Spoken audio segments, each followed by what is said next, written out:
নিজের জিন্দেগি ফিকির করা যায়। গুনার পর গুনাহ, গুনার পর গুনাহ মুমিনের জীবনে চলতে পারে না।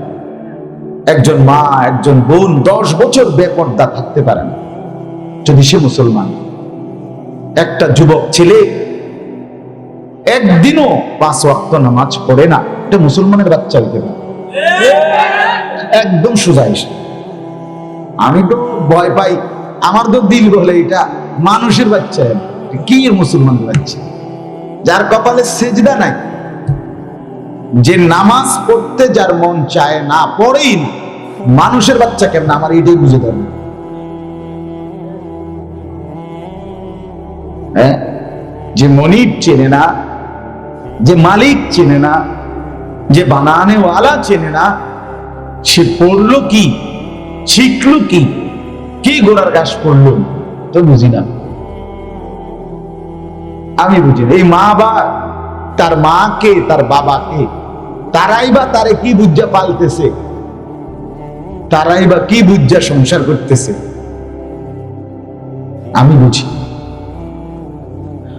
আহা, বহুত বড় আফসোসের ব্যাপার। অসংখ্য মা বাপ জানেও না তাদের কর্তব্য কি, জানি না। তারা মনে করে ঘর বাড়ি, দালান বিল্ডিং, বিদেশ, বিয়া শাদী, খাট পালং, সোফা, ফার্নিচার, চায়ের কাপ, লবণের বাটি, কাচের প্লেট, এই ঘরের কিছু সামান, বাজার সদাই, পাঙ্গাস, তেলাপিয়া, ধনিয়া পাতা, কাঁচামরিচ, ফুলকপি, ফাটা কপি, হীরা, টমাটো, এইগুলো কিনা দেওয়া, খাওয়ানো, এক দূরে জিন্দিগি। এই খাইয়া পয়রা ভালো আছে। অসংখ্য বয়স্ক লোকে জিগাইবেন, আল্লাহর রহমতে আমনগর দোয়ায়, 10 জনের দোয়ায় খাইয়া পয়রা ভালো আছে। খালাস, মুসলমান হিসেবে উনি তৃপ্ত। উনি যে খাইয়া পয়রা ভালো আছে, এতেই ওনার আর কোনো টেনশন নাই। এই কি কথা ছিল? একজন মুসলমানের হিসাব এই ছিল? তো আপনি কি করলেন এটা চাচা? আপনি খাইয়া পয়রা ভালো আছেন। আল্লাহর রহমতে তারা 3 জন বিদেশ, 4 মাইয়া বিয়া দিছি। ভাই দেখেন, আল্লাহর রহমতে 4 রুমের একটা বিল্ডিং করছি, ভিতরে বাথরুম 2টা, বাথরুমটির মধ্যে টাইলস, নায়নাত করে টাইলসের মতে।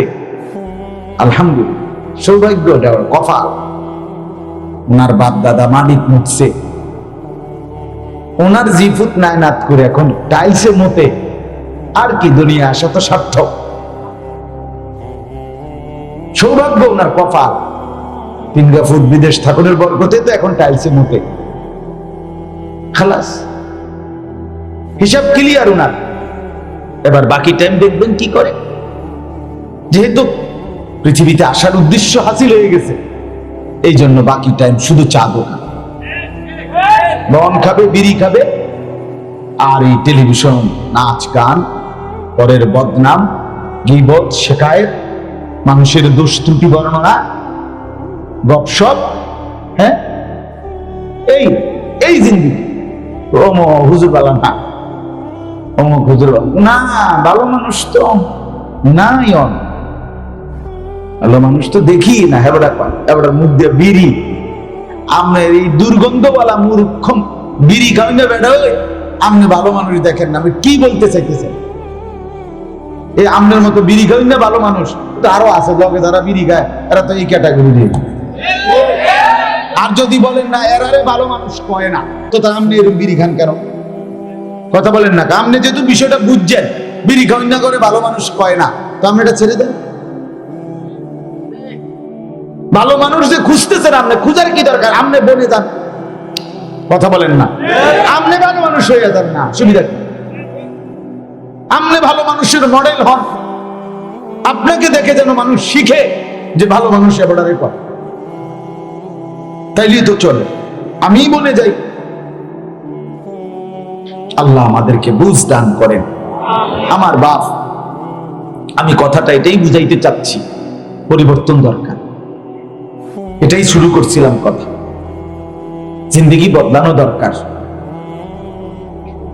যে অবস্থানে আছি, এই অবস্থানের উপরে যদি পড়ে থাকি তাইলে লাভ হবে না।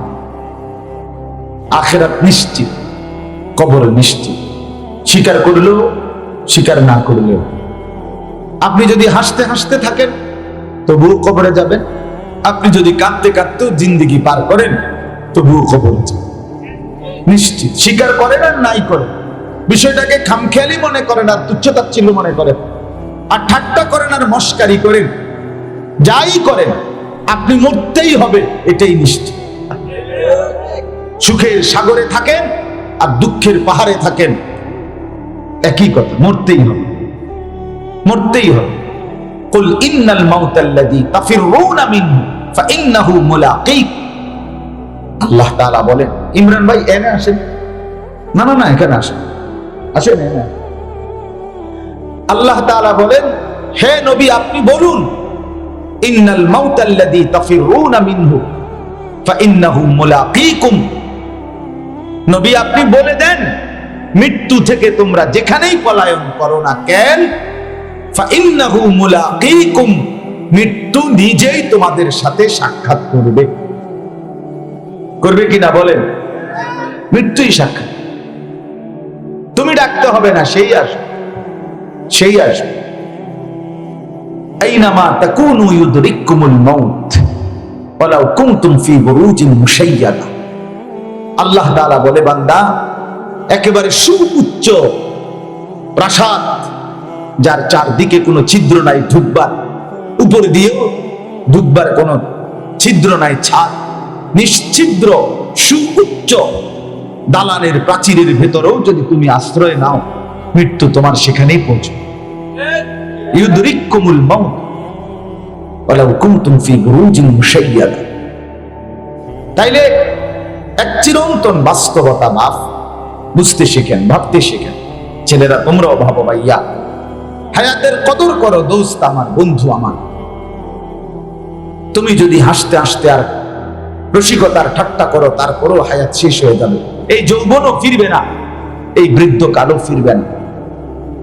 মৃত্যু আমাদের প্রত্যেককে নির্দিষ্ট গন্তব্যে কবরে পৌঁছাই দিবে, পৌঁছাইয়াই দিবে।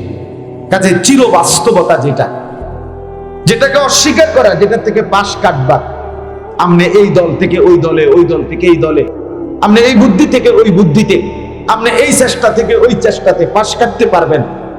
আপনি দুনিয়ার মানুষের সাথে তর্ক করতে গিয়ে নয় ছয় কথা বলতে পারেন, মিছা কথারে বানাইলেন, এমনি ঘুরাইলেন, হেমনে গাড়াইলেন, এটার কইলেন, হেটা কইলেন, কথা বুঝছেন না। যত কিছুই করেন আমি আর আপনি, কিন্তু মৃত্যু নামক এই চূড়ান্ত বাস্তবতা, কবরের চূড়ান্ত বাস্তবতা, হাসরের ময়দানের নিশ্চিত বাস্তবতা থেকে আড়াল করার নিজেকে কোন সুযোগ বুদ্ধিমান কিংবা বোকা কারোই নাই, ক্ষমতাধর কিংবা নিঃস্ব কারোই। কাজে বন্ধু, যেটা চির বাস্তবতা, যেটা নিশ্চিত, আপনি আমি এটা যেহেতু বুঝছি, অতএব ওই আলোকে আপনাকে গড়া উচিত নিজের জীবন। এটা ইনসাফের দাবি। আমার কথাটা ভাবতে শিখেন, বুঝতে শিখেন, কারণ এটার থেকে পাশ কাটবার কোনো সিস্টেম নেই। চোখ বন্ধ করলেই অন্ধকার আলো হয় না, আমি চোখ বন্ধ করলেই আলো অন্ধকার হবে না। যেটা বাস্তবতা, এটা বাস্তবতাই, যেটা সত্য এটা সত্যই। এই জন্য বাদুর বলে যে সে আপনার চামচিকা বাদুর, সে আলো দেখলে মাথা নিচের দিকে নয়া রাখে, মনে করে আলো নাই। না না, আলো তো ঠিকই আছে, তুমি সহ্য করতে পারতেছ। তাহলে যেটা বাস্তবতা বাপ, এটা তো আড়াল করার সুযোগ নাই। কাজে কবর, হাসর, মিজান, ফুলসেরা, ইসরাফিলের ফু, দুনিয়ার এই বড় শেষ হওয়া, এটা নিশ্চিত। ফাইদা বারিকাল বাসার ওয়া খাসাফাল কামার ওয়া জুমিআ আশ-শামসু ওয়াল কামার ইয়াকুলুল ইনসানু ইয়াওমাইদিন আইনাল মাফার কাল্লা লা ওয়াজার ইলা রাব্বিকা ইয়াওমাইদিনিল মুস্তাকার। আল্লাহ তাআলা বলে, বান্দা শুনো, ইসরাফিল ফু দিবে, মাটি গোটা পৃথিবীর একসাথে জমিন ভূমিকম্প কেঁপে উঠবে, আর আসমান চুরচুর করে ভাঙতে থাকবে, তারকারাজি কোটি কোটি খসে খসে পড়বে, সূর্য চন্দ্র একাকার হয়ে যাবে, পাহাড়গুলো উঠতে থাকবে, সাগর নদীর পানিগুলো মিনিটের মধ্যে বাষ্পের আকারে টকবক করে ফুটতে ফুটতে শূন্যে মিলায়া যাবে, মাটিটা রেজা রেজা পাউডার পাউডার হয়ে যাবে, মানুষগুলোর চোখ তখন ধাঁধা লেগে যাবে, আহা কি হচ্ছে, আহা কি হচ্ছে, হায় হায় এটা কি শুরু হইলো। জীবনে ভাবি নাই আসমান ভাঙবে, আজ দেখি আসমান ভেঙে গেল। জীবনে কোনোদিন কল্পনা করি নাই তারকারাজি খসে পড়বে মাটিতে, আজতে পড়ছে। জীবনে কোনোদিন ভাবি নাই এত উঁচা পাহাড় জায়গা থেকে সরে যাবে, আজ তো পাহাড় সরে যাচ্ছে। এটা নিশ্চিত। আল্লাহ তাআলা বলে, বান্দা সেদিন নিচে জমিন কাঁপবে, আর সব কিছু যখন ভাঙতে শুরু করবে, মানুষগুলো মাতালের মতো দৌড়বে আর বলবে, ইয়াকুলুল ইনসানু ইয়াউমাইদিন আইনাল মাফার, আজ পালাবো কোথায়। এক মানুষ আর এক মানুষকে অস্থির হয়ে জিজ্ঞেস করবে, ভাইয়া আজ আশ্রয় নেব কোথায়, আজ দাঁড়াবো কোথায়, আজ ঠাই মিলবে কোথায়। কাল্লা লা, এই ভাই এই বাদাম খাও না, বাইরে তো বাদাম খেতে, এটা বাদাম খাওয়ার জায়গা বেটা, তো বেটা পকেটে তো বেটা।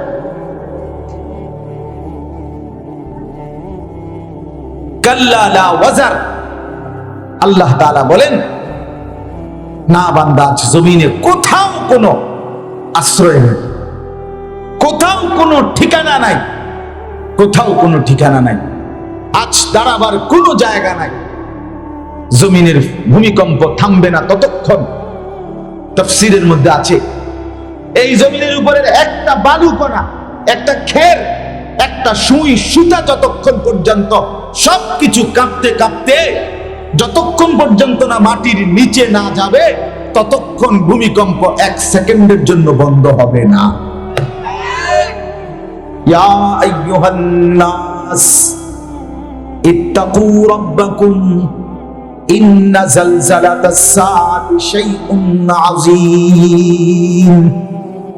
রব্বুল আলামিন বলেন, মানুষ আমি আল্লাহকে ভয় করো, গুনাহ ছেড়ে দাও, নিশ্চয়ই কিয়ামতের ভূমিকম্প বড়ই ভয়ানক। এটা আর দুনিয়ার ভূমিকম্প অন্য সময়ের মতো না। পৃথিবীতে এখন একদিকে ভূমিকম্প হলে আরেক দিকে হয় না, একদিকের জমিন নড়লে আরেক দিকে নড়ে না, এক দেশে ভূমিকম্প অনুভব হলে আরেক দেশে অনুভব হয় না, ঠিক কিনা? কিন্তু রব্বুল আলামিন বলেন, যেদিন ইসরাফিল ফু দিবে সেদিন গোটা জমিন একসাথে কেঁপে উঠবে, সেদিন আর কোথাও কারো দাঁড়াবার মতো আশা, কাল্লা লা ওয়াজার, কোনো আশ্রয় নাই, কোনো ঠিকানা নাই। ইলা রাব্বিকা ইয়াউমা ইদিনিল মুস্তাকার, আজ ঠিকানা, আশ্রয়, গন্তব্য শুধুই কেবল তোমার রব আল্লাহর নিকট, হাসরের মাঠ। আজ শুধু সেখানেই ঠাঁই মিলবে, আর কোথাও। তাহলে এই চির বাস্তবতা অস্বীকার করার কোনো সুযোগ নেই। আমি আবারও বলছি, বা হাসতে হাসতে ভাবলে হবে না, তামাশা করলে হবে। কোন তো হুজুর বালাই তো কোন, আমরা লাগেই তো কোন, বুঝি তো সবে, কিন্তু ফারি তো না। এ সমস্ত ফাজিলি কথা, বাটপারি সিটারি কথা যে মুসলমান বলেন, আপনি শয়তানের কারণে আপনার মুখ দিয়া ইবলিসে এই কথা বাইর করে। সাবধান মুসলমান, এই কথা জীবনে বলবেন না। সিহন কথা কয়, সিহন আলাপ করে, আলাপ রঙের কথা কয়, বুঝি তো কয় তো বালাই, আরে আমরা লেগে তো কয়, কিন্তু ফারি তো না। কাফারেন না কেন, ফারেন না কেন? আপনি যে দুনিয়া সব বুঝেন, 90 বছরের বুড়া মানুষ আপনার বিএস সিএস আরএস জিঙ্গাইলে আপনি বুঝেন। আপনারা যদি কয় যে 2 শতক ছেড়ে দিব, নিবেন নি বা নিতেন নি, মানে আরো আগে তো মরে গেলাম, রইছি তো 2 শতকের লাগে। এবার আরো আগের থেকে কয় জমি এ করতে ছেড়ে দিব, ছাড়ে না, আমিও মরতে পারি না, তখন যাক তবে তো বালা যায়, ওটা ছাড়বো কইছি। দুনিয়া এই বুঝাটা বুঝে। 90 বছরের মানুষটাও 2 শতক জমির কথা শুনলে সোজা হয়ে যায়, সব বুঝে। আখিরাতের কথা বললে আর বুঝে না। আমরা সাধারণ মানুষ, আমরা গ্রামের মানুষ, দিন আইনা দিন খাই, আরে ছোটবেলায় আব্বা বুঝছে না, অথবা আমি বুঝছি না, সে সময় আর পড়াইছে না, হ্যাঁ অন কি আর এই বয়স আসেনি, আলাপ এটি আলাপ। এই সমস্ত কথা সাবধান, আল্লাহ দোহাই দিয়ে আমার দ্বারে কইেন বা হুজুর মুরব্বী আছে হুজুরের দ্বারে কইেন, কিন্তু ফেরেশতার কাছে কবরে আল্লাহ দোয়া আতেফায় ওনার দ্বারে কইেন, ফেরেশতার কাছে বলিয়েন না, সাবধান। শুধু কইলে একবার প্রথম ফিডাটার লগে আর ডিমান্ডি গুঁড়ো গুঁড়ো করে লাগবে। এরপরে ফেরেশতা আবার জিজ্ঞেস যে কি কইতে লাগছিলেন চাচা? তখন ওই লোক বলবে না ভাই কিচ্ছু কইছি না, আমি আমার বংশের কেউ কোনো কথা কইছে না। আরে না মেলাই মাত্র কি জানি কইতে লাগছিলেন, না মিয়া হয়তো অন্য কোনো কেউ কইছে, এত বড় কবরস্থানে আরো কত মানুষ আছে, আমি কইছি না কিছু। মানে প্রথম ফিডার লগেই সব ভুলে যান, সব ভুলে যান। এই জন্য তামাশা করলে হবে না, খামখেয়ালি করলে হবে না। জীবনের শেষ মিনিট পর্যন্ত স্ত্রীকে, সন্তানকে, ছেলে মেয়েকে, নিজেকে জাহান্নামের আগুন থেকে বাঁচাবার চেষ্টা করেই যেতে হবে, করেই যেতে হবে, করেই যেতে হবে। শেষ মিনিট পর্যন্ত। কোন মিনিট পর্যন্ত? নূহ আলাইহিস সালাম ওনার ছেলে কেনান 950 বছর এই মানুষটা আল্লাহর দ্বীনের দাওয়াত দিছে। দোস্ত একদিন দুই দিন না, 950 বছর। কইতে তো আপনি সুন্দর, ঘটনা শুনতেও সুন্দর, আমি কইতেও সুন্দর, আপনি শুনতেও সুন্দর, কিন্তু 950 বছর কোনো খামখেয়ালি কথা না। 950 টাকা আর 950 বছর এক কথা। 50 টাকা কম 1000, এটা হইলো 950 টাকা, কিন্তু 950 বছর কত বড়। আমনের আমার বাপ দাদা 14 গোষ্ঠীর কত জনের হায়াত একত্র করলে 950 বছর। 950 বছর পর্যন্ত এই মানুষটা নূহ আলাইহিস সালাম ক্বালা রাব্বি ইদ্রি দাউতু কওমি লাইলান ওয়া নাহারা, রাতেও বলেছি মাওলা, আমি দিনেও ডেকেছি, রাত দিন একাকার করে মানুষকে আল্লাহর দিকে ডাকছিলেন। সেই মানুষ নবী নূহ 950 বছর পরেও যেদিন চূড়ান্ত আযাব চলে আসছে, ওয়াফারাত তান্নুর, ওই চুলার থেকে পানি উঠে গেছে, উনি দেখছে তুফানের পানি অলরেডি বের হয়ে গেছে, তুফান আইসা পড়তেছে, নৌকা ছেড়ে দিবে উনার। এই সময়েও নিজের কলিজার টুকরা কেনান কাফের সন্তানটাকে তখনও চেষ্টা করছে ঈমানের কালেমা পড়াইয়া নিজের নৌকায় উঠাইতে। চেষ্টা করছে কিনা বলেন? ওই সময় চেষ্টা। ইয়া বুনাইয়ার কাম মা'না, হে আমার প্রিয় সন্তান, বাপ আমার, ওই যে পানি উঠে গেছে, রব্বুল আলামিনের গজব শুরু হয়ে গেছে, আমার বাপ এখনো সুযোগ আছে কালেমা পড়ে ঈমান এনে আমার নৌকায় উঠে আয়। ছেলেটা বলল না বাপ, আমি কালেমা পড়বো না, তোমার নৌকায় উঠবো না। সাআবি ইলা জাবালিন ইয়াসিমুনি মিনাল মা, আমি বরং বাপ ওই উঁচা পাহাড়ের উপরে আশ্রয় নেব। এত উঁচা পাহাড়ের উপরে তোমার খোদার পানি পৌঁছবে না, তোমার খোদার পানির থেকে আমি ওই পাহাড়ে গিয়ে বেঁচে যাব। নূহ আলাইহিস সালাম তবুও হতাশ হয় নাই, রাগ করে নাই, আবারও বলছে লা আসিমাল ইয়াউমা মিন আমরিল্লাহ। বাপ আমার, সন্তান আমার, বিশ্বাস কর, আজ আমার মাওলার শাস্তি থেকে কেউ বাঁচাইতে পারবে না। পাহাড়ও না, নদীও না, গাছও না, তাল গাছও না, আর নারকেল গাছ আর সুপারি গাছ, খেজুর গাছ, কোনো গাছই না, কোনো পাহাড় না। আল্লাহর আযাব আসবেই, পানি তোকে ধরে ফেলবেই। আল্লাহ রাব্বুল আলামিন কোরআনে বলেন, এইভাবে নূহ নবী ছেলেটাকে টানতেছিলেন ঈমানের দিকে, ছেলেটা ছুটে যাচ্ছে কুফরের দিকে। বাবা পুত্রের এই টানাটানির মুহূর্তে ওয়াহালা বাইনাহুমাল মাউজ, একটা ঢেউ আসছে, এক ঢেউ বাপ আর পুতকে জীবনের তরে আলাদা করে দিছে। ফাকানা মিনাল মুগরাকিন, এরপরে ছেলেটা পানিতে ডুবে গেছে। যখন ডুবে যাচ্ছে, নূহ নবীর হাত থেকে ছুটে গেছে সন্তান, আর ছেলেকে ধরার সুযোগ নাই। দেখেন শেষ মিনিট পর্যন্ত টানাটানি করছে পুত্রে বাঁচাইবার জন্য।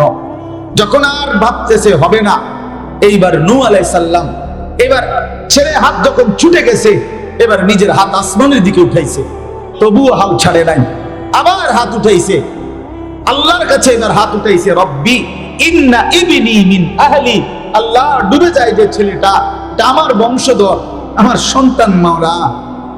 আর কিছু বলে নাই, কারণ মাফ করে দেন এ কথা বলার অধিকার নবীর নাই, কারণ ফায়সালা তো কা আল্লাহ। ওয়া ইন্না ওয়াদাকাল হক ওয়া আনতা আহকামুল হাকিমিন, আপনার ওয়াদাই সত্য মাওলা, আপনি শ্রেষ্ঠ বিচারক। এটা কিন্তু আমার এটা ছেলে মাওলা, আমার তো কলিজা মানতেছে না, আমার তো দিল মানতেছে না, আমার ছেলে ধ্বংস হয়ে যাচ্ছে, ডুবে যাচ্ছে। এই তখন আল্লাহ তাআলা নূহ আলাইহিস সালামকে বললেন, ইয়া নূহ ইন্নাহু লাইসা মিন আহলিক, হে নূহ সাবধান, আর একবারও বলবা না এত বড় বেঈমান তোমার সন্তান নয়, এটা তোমার সন্তান। ইন্নাহু লাইসা মিন আহলিক, বেঈমান মুমিনের সন্তান হয় না। ইন্নাহু আমালুন গায়রু সালিহ, এটা বেআমল সন্তান, এটা নাফরমান সন্তান। ফালা তাসআলনি, এই ডাইরেক্ট বলছে ফালা তাসআলনি, তুমি আর তার ব্যাপারে আমার কাছে চেয়েও না। এই তখন নূহ আলাইহিস সালাম হাত নামায় ফেলছে, বুঝছে আর হবে না, মালিক আর ছাড়বে না আমার ছেলে। চোখের সামনে সন্তান শেষ হয়ে গেছে। বেঈমান ইমানদারের সন্তান হয়।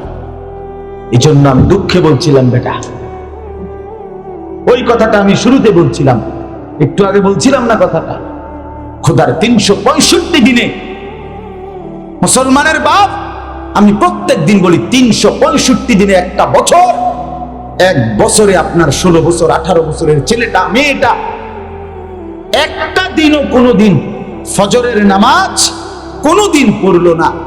এই নাফরমান জানেও না ফজরের ওয়াক্ত হয় কখন, ফজর পড়ে কখন। আরে এত বড় জানোয়ার মুসলমানের বাচ্চা হয় কেমনে বেটা? এত বড় জানোয়ার মুসলমানের ঘরে ঘুমায় কেন? তার বাপকে, আরে তার মাকে।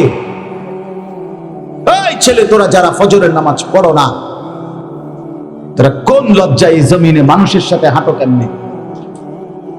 মানুষের সাথে হাঁটো কেমনে? রাস্তার কুত্তা দেখো না, বেনামাজি জানোয়ার দেখো না? তোমরা যারা পেশাব করে পানি নাও না, তোমরা মানুষের সাথে হাঁটো কেমনে? এত বড় দুর্গন্ধ অসভ্য নিকৃষ্ট বেটা, তুই মানুষের সাথে হাঁটোস কেমনে বেটা? তুই কুত্তা দেখোস নাই কোনোদিন? তুই দেখো না কুত্তা মুত্তা ফানি লয় না? ছি ছি ছি, কি ভুলাটা ভুলে গেছে সন্তান। ঘোড়ার ডিম শিখাইছে ছেলেরে, মেয়েটারে বলে পড়ালেখা করায় ওরা, তো মুখ তো জানে না ওরা পড়ায়। দেড়বুড়া মুতে কেমনে হেতে এটাও কইতারে না, মুখটা কতদূর ফানি লং লাগে অসভ্য এটাও জানে না। আম্মে হেতের পিছনে হাজার হাজার টাকা খরচ কইরা আম্মে হেতের পড়ান, হ্যাঁ পড়ান। এটা আমরা 6 বছরের বাচ্চা, আমাদের লক্ষ হাজার কওমি মাদ্রাসার সন্তান, 6 বছরের বাচ্চাকেও আমরা বিনা ওযুতে এক শব্দ পড়তে দেই না। আমরা চ্যালেঞ্জ করলাম, আমাদের 6 বছরের নুরানির বাচ্চা যতবার পেশাব করে টয়লেট পেপার ব্যবহার করে, যতবার পায়খানা করে ততবার টয়লেট পেপার ব্যবহার করে, পানি ব্যবহার করে, মিসওয়াক করে, দস্তরখান বিছায় খানা খায়, ওযু করে পবিত্র অবস্থায় দ্বীন শিখে, জ্ঞান শিখে, ইলম অর্জন করে। এটা আমাদের বৈশিষ্ট্য। আলহামদুলিল্লাহ, আমরা 6 বছরের বাচ্চাকেও ফজরের নামাজ না পড়ে শুইতে দেইনি। আমাদের কোন কওমি মাদ্রাসায় কল্পনা করা যায় আমাদের বাচ্চা ঘুমায় থাকবে ফজরের ওয়াক্তে আর আমাদের উস্তাদরা ডাকবে না? এটা হতে পারে? তো হতেই পারে, হতেই পারে। মুসলমানের বাপ সন্তান কি পড়ছে হিসাব করেন। এটা রাজনীতির হিসাব না, আওয়ামী লীগের বিরোধিতা করা না, বাস্তবতার এটা। আমার বাচ্চার আগামী দিনের যে শিক্ষানীতি, আমাদের সন্তান সংখ্যাগরিষ্ঠ মুসলমানের বাচ্চা স্কুল কলেজের আগামী দিনের যেই প্ল্যান প্রোগ্রাম, সেটা যদি বাংলাদেশে বাস্তবায়ন হয়, তাহলে এদেশের সন্তান মুসলমানের বাচ্চা আল্লাহ, খোদা, আখিরাত, পরকাল সব ভুলে একদিন অচিরেই জন্তু আর জানোয়ার হয়ে যাবে, কোনো সন্দেহ না। ব্যাঙের নাচ আর শিকল লাগবে না, হেতেই ব্যাঙ হয়ে যাবে ডাইরেক্ট। আর কাউয়ার নাচ আর শিখতে হবে না, তেই কাউয়া হয়ে যাবে বেটা। আর প্যাক প্যাক করম লাগবে না, হেতেই প্যাক প্যাক করবে। এজন্য খামখেয়ালি করেন না। এটা আওয়ামী লীগের বিরোধিতা বুঝি না আমরা রাষ্ট্রের বিরোধিতা বুঝি না, আমরা বুঝি শেষ কথা আগামী প্রজন্ম মুসলমানের সন্তান আল্লাহর কোরআন শিখবে, রাসূলুল্লাহর সুন্নাহ শিখবে। আর বৈষয়িক জেনারেল শিক্ষা, সেটাও কোরআন সুন্নাহ অনুমোদিত হইতে হবে। বাংলা পড়ুক, কোনো আপত্তি নাই, অঙ্ক শিখুক, ইংরেজি শিখুক, পদার্থ বিজ্ঞান, জীববিজ্ঞান, যা মন চায় শিখুক, কিন্তু মুসলমানের বাচ্চা সেজদা চিনতে হবে। কোরআন পড়তে 18 বছরের ছেলেটা, 20 বছরের ছেলেটা আপনার ইন্টার পাস করে লাইছে, তাহলে ক্লাস 1 থেকে ইন্টার, ক্লাস 1 থেকে 10 10টা বছর, ইন্টার আরো 2টা বছর, 12টা বছর ফোলাটা ফুললো। আপনার 12 বছরে যে বাচ্চা শিক্ষা অর্জন করলো, 12 বছর পরেও গিয়া একটা লাইন কোরআন শরীফ সাইয়া সাইয়াও পড়তে পারে না। এই অপদার্থরে আপনি কি পড়াইছেন? হ্যাঁ, কি পড়ছে? এটা কি পড়ছে? আল্লাহকে বাদ দিয়ে, কোরআনকে বাদ দিয়ে, সুন্নাহকে বাদ দিয়ে যা পড়ছে, এটি এক অক্ষর না পড়লো দুনিয়ার ভাত, মাছ, চাল, ডাল, দালান, বিল্ডিং, বউ, বিয়া, শাদী, গদ, দুয়া, টাইলস, এটি এমনও মিলে। কত লক্ষ কোটি মূর্খ বকলম নাম দস্তখত করতে পারেন, টিপসই দেয়, টেবেডার ঘরের টাইলস দেখলে আমরা পাগল হয়ে যাবেন। করছেন কি? তো আপনি করতে আনছেন? হ্যাঁ, হেঁটে বাড়ি, গাড়ি, টাকা পয়সা, ধন সম্পদ জমাইছে না, তো হে করতে আনলো, তে তো মূর্খ। তে বিয়ে করলো কেমনি? তে এত দামি টাইলস লাগাইলো কেমনি? কথা কর না কেন? তে আনলো করতে বলে। আপনারা বুঝতে শেখেন, ভাবতে শিখেন।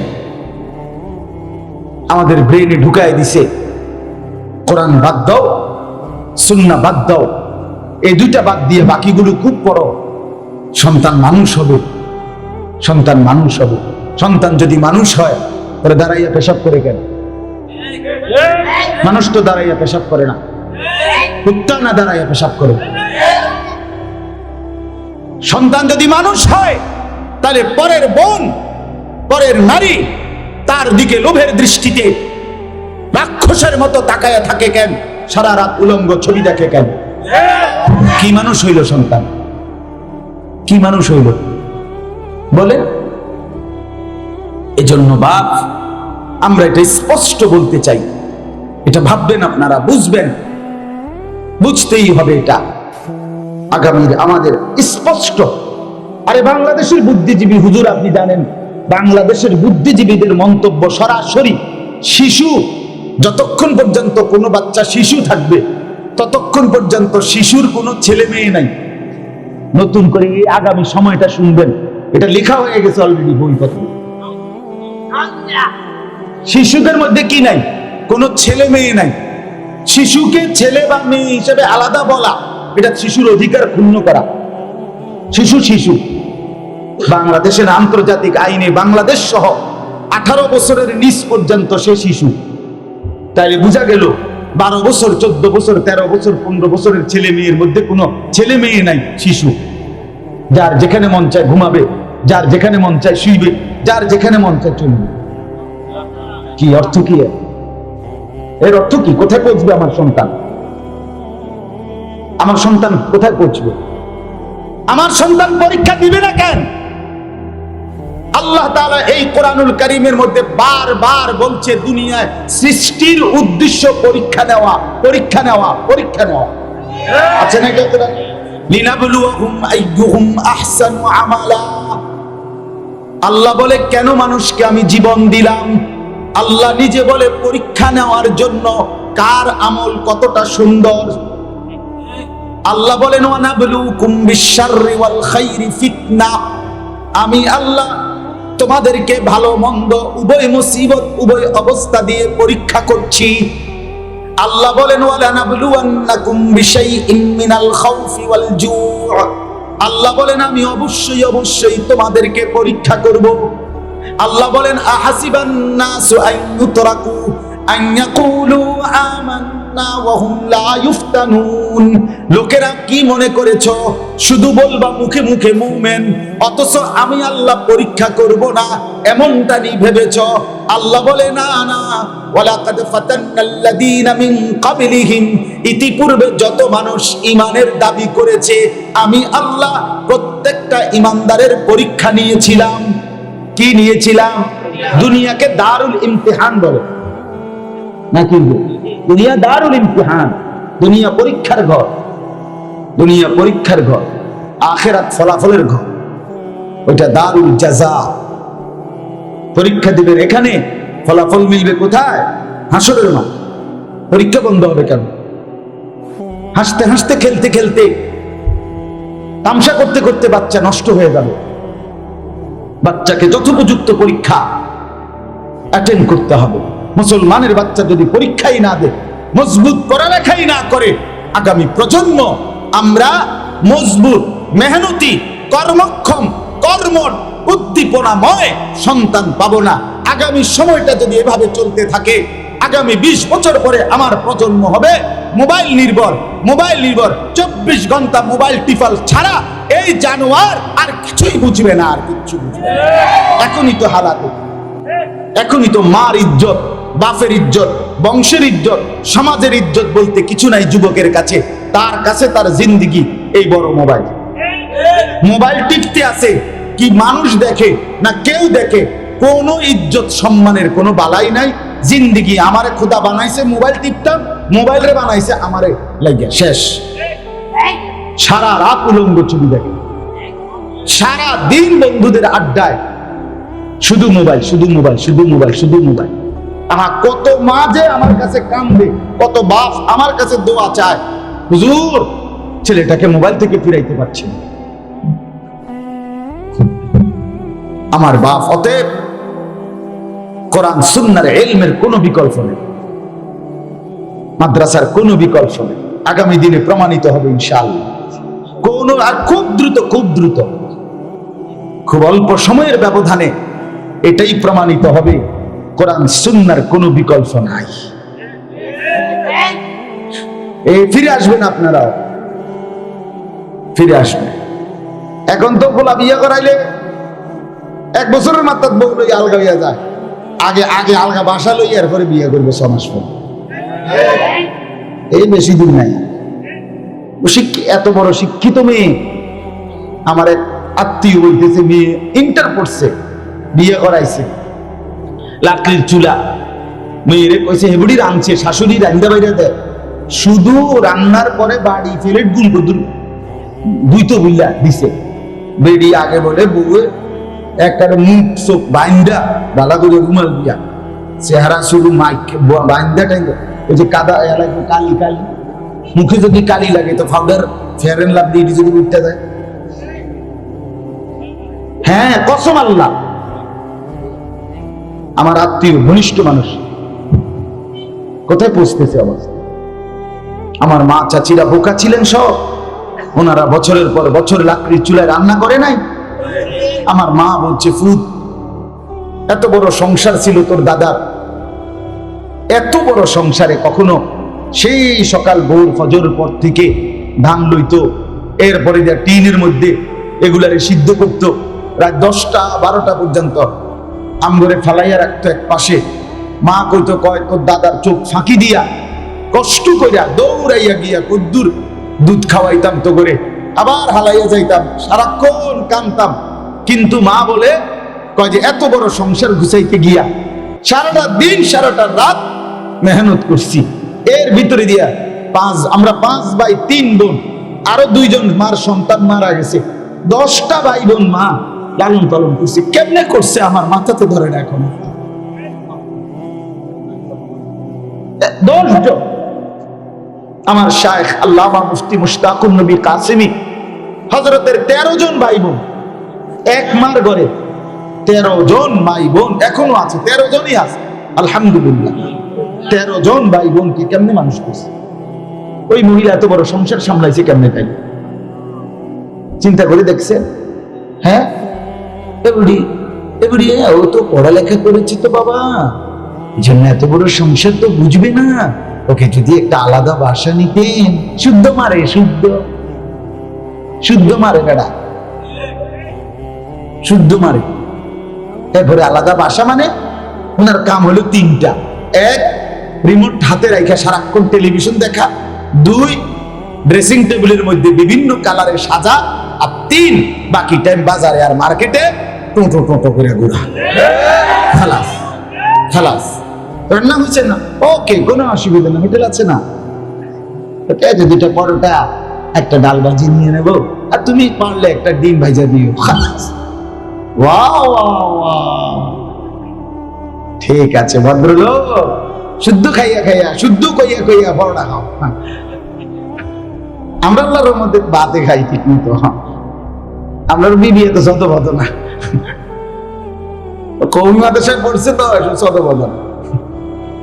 আলহামদুলিল্লাহ। এজন্য আমি বলছি, আপনাদের কাছে আমার অনুরোধ, বাপ সন্তানের দিকে নজর দেন। আগামীর পড়ালেখা নিয়ে বুঝ করতে হবে। আমি দেশের বিরুদ্ধে যাওয়ার দ্বারা আমি সবার সাথে যুদ্ধ করে পারতাম না, কিন্তু আমার সন্তানকে আমি বাঁচাইতে হবে। সোজা হিসাব। আমি আপনাকে আপনার সন্তানের কথা বলতেছি। আপনার স্লোগান দেওয়ার দরকার নেই, আপনি কারোর লোকে কন্যা কন্যি করেন না, কিন্তু আমার বাচ্চা কি পড়ছে, কি শিখতেছে, এটার দ্বারা তার দুনিয়া আখিরাত টিকবে কিনা এটা জানা, এটা বুঝা, ওলামায়ে কেরামের কাছ থেকে দিক নির্দেশনা নেওয়া আল্লাহর কসম আপনাদের প্রত্যেকের দায়িত্ব, প্রত্যেকের দায়িত্ব, প্রত্যেকের দায়িত্ব। আপনি ভাবা দরকার, আপনি ভাবা দরকার। আরে ভাই, কি পড়াচ্ছি? আমার ছেলেটা একটা ওয়াক্ত নামাজ পড়ে না। আরে তুই পড়লি কি তা আমার এটা বলেন না। তুই তোর মালিক চেনো না, তুই মনিব চেনো না, কে তোকে বানাইলো সেটাই চেনো না। আহ, ইয়া আইয়ুহাল ইনসান মা গাররাকা বিরাব্বিকাল কারীম। হযরত মাওলানা তারেক জামিল সাহেব বলে, আমি ওনার বয়ানে শুনছি, উনি বলছে এই আয়াতের অর্থ, আল্লাহ বলেন, হে মানুষ, বড় আদর করে আল্লাহ ডাক দিয়ে ডাকতেছে, আমার বান্দা, আমার মতো দয়ালু, আমার মতো মেহেরবান মুনিব, আমার মতো রব আল্লাহ থেকে কে তোরে ভুলায়া অন্যদিকে নিয়ে গেল? কেন রে তুই আমারে ছেড়ে দিলি বান্দা? সারাদিনে একটা সেজদা দিতে মন চাইলো না, কেন রে বান্দা? মা গাররাক, কে তোকে ধোকা দিল? কে তোকে ধোকা দিল? হযরত মাওলানা তারেক জামিল সাহেব বলেন, এক মা যদি এভাবে বুকে জড়িয়ে তার সন্তানকে চোখের পানি ফেলে বলে, বাপ আজকে 3টা মাস হইল তুই কারে পাইয়া রে মারে একটাবার ফোন দিলি না? হ্যাঁ, এক বাপ যদি চোখের পানি ফেলে ছেলেটাকে বলে, বাপ আজ 6টা মাস তুই গেলি বাড়ির থেকে, একটা বার বাপের কুদুর খবর নিলি না, কেমনে রে করলি এটা? বলেন, ওই সন্তান যদি পাথরের মতো পাশানো হয়, তার কি মাথাটা নোয়ায় ফেলবে না? কথা বলেন না? ছেলেরা বলো না ভাই? তো মালিক আল্লাহ যদি জিজ্ঞেস করে, বান্দা আজ 6 মাস হয়ে গেল, আমার বান্দা একটা বারও আমাকে 5 ওয়াক্ত নামাজের সেজদা দিলা না, কেন রে বান্দা? আমার সাথে এত নারাজ কেন হইলা? কেন রাগ করলা আমার লগে? আমি আল্লাহর সাথে অভিমান করলা কেন? আমি কি না দিছিলাম? কি কারণে আমার সাথে নারাজ হইলা? আপনি কি বলবেন? কি বলবেন? ছেলেরা বলো না ভাইয়া, 14 বছরের, 12 বছরের, 16 বছরের দোস্ত আমার, বন্ধু আমার, তুমি আমার সন্তান, তুমি আমার ভাই, তুমি আমারই ছেলে মনে করো, তুমি বলো না, বাপ কি কারণে মালিককে সেজদা দিলাম না? আল্লাহর সাথে কেন অভিমান করলাম? ইন্না লামুসিউন, আল্লাহ বলে বিস্তীর্ণ এই আসমান বান্দা আমি আমার নিজ হাতে বানিয়েছি। ওয়াল আরদা ফারাশনাহা ফানি'মাল মাহিদুন, এই জমিন আমি আল্লাহ আমার নিজ হাতে বিছিয়েছি। এত বড় আসমান দিয়ে, এত বড় জমিন দিয়ে, গোটা কায়নাত সাজিয়ে, বিনিময়ে আমি একটা সিজদা পাই না? হ্যাঁ বলো না ছেলেরা, বলো ভাইয়া, সিজদা পায় না মালিক? রাতের 11টা বাজে, রাতের 11টা বাজে যদি কেউ ঘুমায়, তাহলে 12টা, 1টা, 2টা, 3টা, 4টা, 5টা, 6টা বাজে ফজরের জামা, 5টা 5:50 বা 6টা, তাইলে 7 ঘন্টা পরে, 6-7 ঘন্টা পরে, একটানা 7 ঘন্টা 6 ঘন্টা দুই চোখে ঘুম পাড়াইয়া রাখছে আল্লাহ। এত বড় আসমানটাকে কালো অন্ধকারে ঢেকে দিয়ে, চতুর্দিকের পরিবেশের নিঃশব্দ করে দিয়ে, যে মালিক আমাদের দুই চোখের মধ্যে ঘুম পাড়াইয়া দিল, সেই মালিক যদি বলে 6 ঘন্টা বান্দা ঘুম পাড়াইয়া রাখলাম, বিনিময়ে আমি 6 ঘন্টা পরে, 7 ঘন্টা পরে মাত্র 4 রাকাত নামাজের জন্য 10টা মিনিট সময় চাইছিলাম, আমি কি পাই না বান্দা? হ্যাঁ, মা গাররাক, মা গাররাক। তাহলে কে তোমাকে ধোঁকা দিল? কে তোমাকে ধোঁকা দিয়ে ঘুম পাড়ায় রাখলো? কে তোমার নিরাপত্তা দেবে?